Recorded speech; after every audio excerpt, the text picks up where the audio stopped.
Perkenalkan, nama saya Esther Leonie Adventin Tanamal dengan NIM 202102101410. Di sini saya akan membahas tentang pengujian undang-undang terhadap undang-undang dasar. Kita masuk ke dalam pembahasan, yaitu pengujian undang-undang terhadap undang-undang dasar atau dikenal dengan judicial review adalah proses pemeriksaan apakah suatu undang-undang atau UU sesuai dengan Undang-Undang Dasar Negara Republik Indonesia tahun 1945. Kemudian kita masuk ke dalam tujuan. Tujuan pengujian undang-undang terhadap Undang-Undang Dasar adalah untuk menjaga supremasi Undang-Undang Dasar 1945 sebagai hukum dasar yang tertinggi di Indonesia. Kita masuk ke dalam lembaga yang berwenang. Lembaga yang berwenang untuk melakukan pengujian undang-undang terhadap Undang-Undang Dasar adalah Mahkamah Konstitusi. Kemudian kita akan membahas tentang proses pengajuan dan peradilan.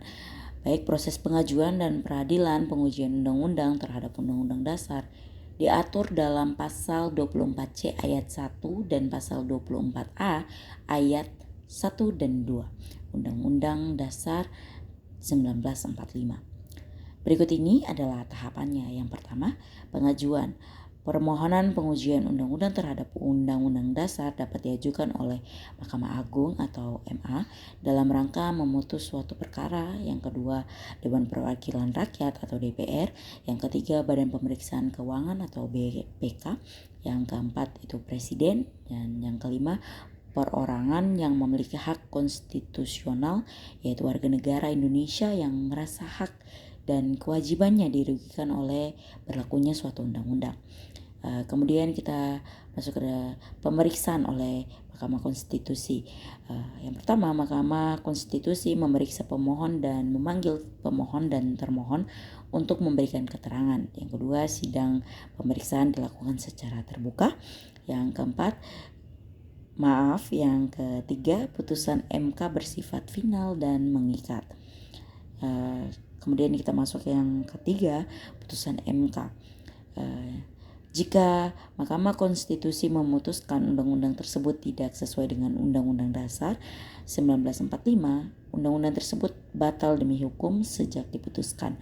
Kemudian MK tidak dapat mengubah undang-undang, tetapi hanya dapat membatalkan undang-undang yang tidak sesuai dengan Undang-Undang Dasar Negara Republik Indonesia. Baik, kita masuk ke dalam contoh pengujian undang-undang terhadap Undang-Undang Dasar.